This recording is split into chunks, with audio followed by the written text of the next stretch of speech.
Buenas, buenas, buenas, buenas. ¿Cómo les va? Vamos a continuar con los temas de programación y métodos numéricos de manera virtual. Vamos a hablar hoy de estructuras de control. Particularmente vamos a hablar del comando if, pero en general cualquier estructura de control es algo que controla, que chequea y decide si algo va a seguir un camino o el otro. Así que avancemos. Hasta ahora, todos los programas que estuvimos haciendo, tanto scripts como funciones, como instrucciones por línea de comandos, hacían exactamente lo mismo cada vez que se ejecutaban. A menos que uno cambiara algún renglón o algún comando, después era exactamente lo mismo. Siempre pasaba línea por todos los comandos que hayamos escrito. Se ejecutaban una a una cada una de las instrucciones que nosotros habíamos escrito. Sin embargo, hay momentos en los cuales uno no necesita que se ejecuten todas las líneas, sino que se tomen algunas decisiones, que muestren algunos carteles cuando pase cierta cosa o que haga alguna operación solo cuando se verifica algo. Para eso necesitamos tomar decisiones y las estructuras de control se basan en eso, en decidir si una expresión es verdadera o falsa y en función de su grado de verdad, qué es lo que hace a continuación. Vamos a imaginar esto desde un ejemplo. Supongamos que queremos mostrar por pantalla si un número que ingresa el usuario es o no es par. En este caso, el programa va a tener que tomar una decisión, ya que hay dos posibles mensajes para mostrar por pantalla. El mensaje es par y el mensaje no es par. La estructura entonces que va a tener el programa, pensándolo en el esquema, es pedimos un número y lo vamos a dividir por 2. Y me voy a preguntar si el resto de esa división es 0 o no. Acá vamos a tener que hacer un pequeño stop, como para decir, ojo, las preguntas son preguntas que pueden definir un cierto grado de verdad. Es decir, o son verdaderas o son falsas. Entonces, no voy a preguntar, ¿es par? Voy a preguntar algo que pueda interpretar MATLAB. Es decir, al dividirlo por 2, el resto es 0. Esto o es verdadero o es falso, o es un sí o es un no. Si la respuesta a esto es sí, si el resto de dividir es 0, o sea, si es verdadera esta afirmación, vamos a mostrar el cartelito que diga el número es par. Por el contrario, si fuera falsa, vamos a mostrar un cartelito que diga el número no es par. Acá es donde entra el comando if. En taller de utilitarios, ya sea en la versión que lo hayan hecho, ustedes seguramente vieron un poco de Excel. Y en Excel se trabajaba con el comando también, con la función igual sí. Acá funciona más o menos parecido, porque en ambos casos se trata de un condicional, algo que hace una cierta cosa en función si la condición lógica es verdadera o es falsa. En MATLAB, la toma de decisiones se hace con el comando if, que tiene la siguiente estructura. If, seguido de una condición lógica. Esa condición lógica puede ser verdadera o falsa. A continuación viene la o las instrucciones de qué es lo que quiero hacer si esta condición lógica resultara verdadera. Después vamos a poner un else y después la o las instrucciones en el caso de que la condición sea falsa. Algo que va a poder pasar es que esta parte podría no estar. Si solo quiero que algo ocurra cuando es verdadero y nada más, pongo if, las instrucciones en el caso de que sea verdadero, y después lo cierro con un end.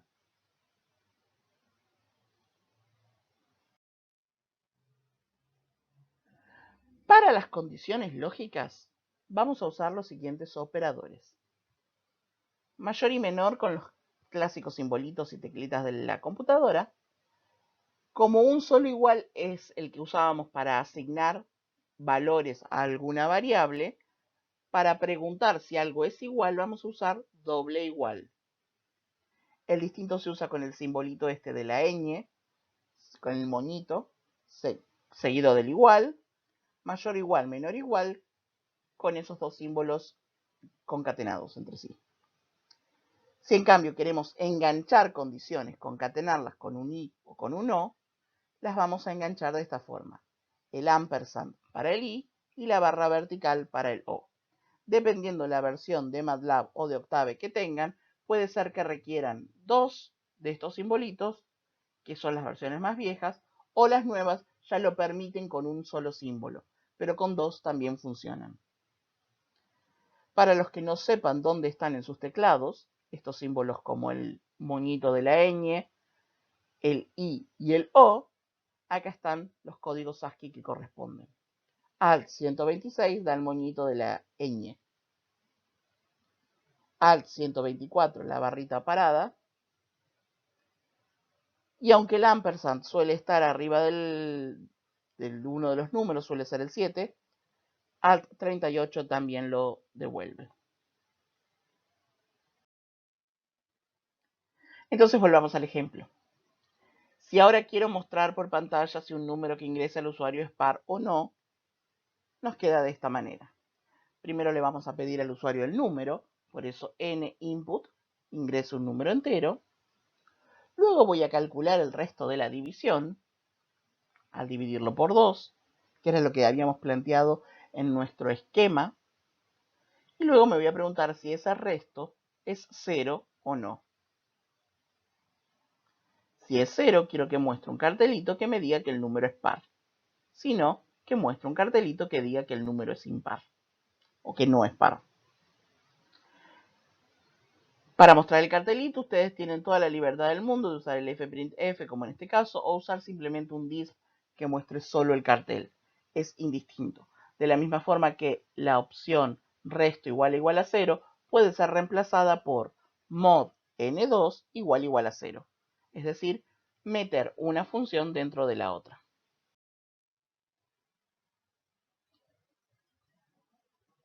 A esto es a lo que me refería. Uno podría prescindir de la variable resto y como las estructuras nos permiten anidar estas funciones, puedo poner directamente la función mod dentro de la condición lógica del if.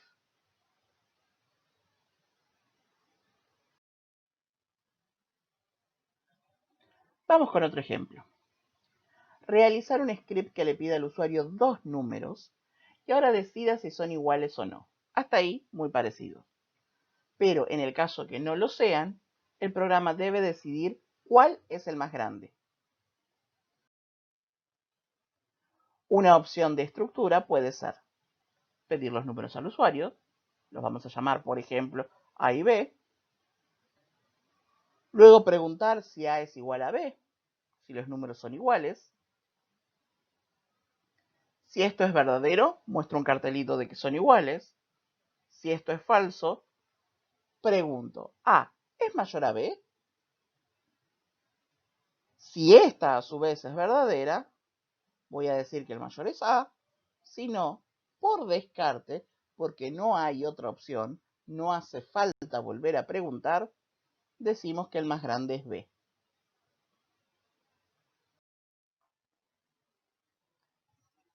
Como vemos en el esquema, hay dos momentos en que tuvimos que hacer preguntas, dos momentos en que se bifurcan los caminos en verdadero o falso. Hay una primer pregunta, que esa pregunta se hace para todos los números que ingrese el usuario. Si yo corro este programa 20 veces esos números que se hayan ingresado van a recibir la pregunta de si es o no iguales, si son o no iguales. Mientras que la segunda pregunta no pasa para todos, pasa solamente para los que resultaron falsos en la primera pregunta. Hago este énfasis porque si fuera para todos, podríamos poner dos if, uno después del otro, normalmente. Inicio un if, lo cierro. Inicio el segundo if, lo cierro. Independientemente uno del otro, totalmente separados. Pero en este caso no es esa situación, porque los que voy a preguntar si A es mayor que B es solamente cuando no sean iguales. Otra cosa importante a considerar es que esta es una posible estructura, un posible esquema. No es el único.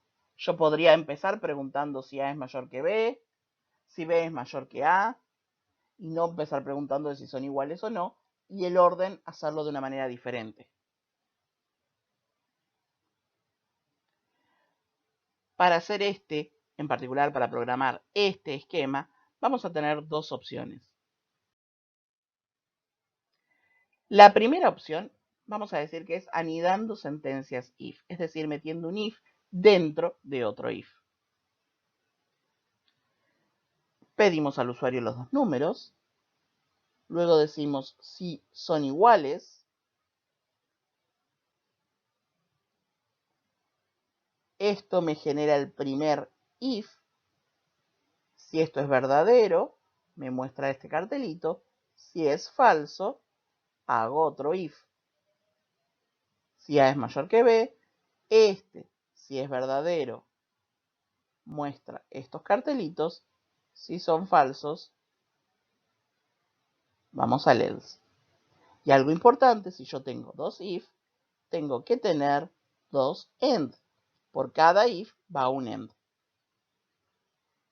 Dentro de alguna de estas partes, ya sea el verdadero o el else, pueden ir una cosa o varias. De hecho, esto se podría optimizar un poquito agarrando estas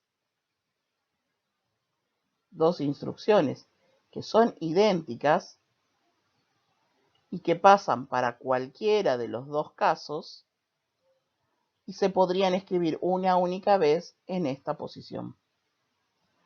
Es decir, cuando dicen que no es verdadero, mostrar un cartel que diga los números no son iguales y después preguntar cuál es más grande.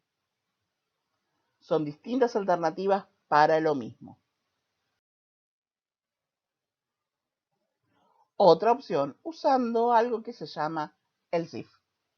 No else espacio if. Else if juntito. En este caso, fíjense, el comando es muy parecido. Preguntamos los dos números, pedimos si son iguales mandamos el cartelito que corresponde. Si no, en lugar de poner else y un if, pongo else if y automáticamente la condición lógica.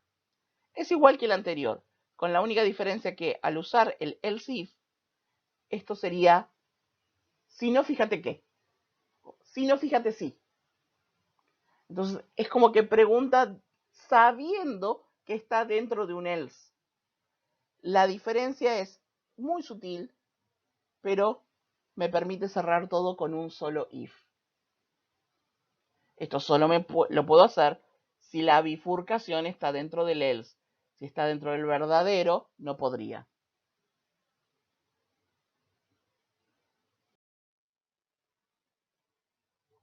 Vamos con un ejemplo más.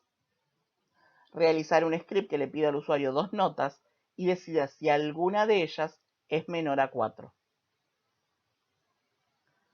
Nuevamente tenemos varias opciones. Primera, enganchando las cosas usando el nexo O. Primero le pido las dos notas y luego pregunto si la primera nota es menor que 4 o la segunda nota es menor que 4. De esta manera yo solo puedo saber si alguna de las notas es menor que 4. Fíjense que en ningún lado me pide decir cuál de las notas es menor que 4. Solo ver si hay alguna. Por ejemplo, si hubiera alguna nota, sabemos que tiene que ir a recuperatorio. No me importa en este momento a cuál recuperatorio debería ir. Opción 2, usando el nexo y. Acá tengo que preguntar al revés. En lugar de preguntar si la nota 1 es menor que 4 y la nota 2 es menor que 4, voy a preguntar si la nota 1 es mayor o igual a 4 y la nota 2 es mayor o igual que 4. Recuerden que un nexo O es verdadero si alguna de las dos se cumple, mientras que un y es verdadero si las dos se están cumpliendo. Entonces, si la nota 1 es mayor que 4, mayor o igual a 4, y la nota 2 es mayor o igual que 4, quiere decir que ninguna fue menor a 4. Por supuesto, también tenemos una opción de anidando, preguntando de a una de las notas y usando el else if o un if anidados. Pero acá estamos preguntando las notas de manera independiente. Primero pregunto por la nota 1. Si no es menor que 4, pregunto por la nota 2. Si no es menor que 4, por descarte queda el caso de que ninguna es menor a 4.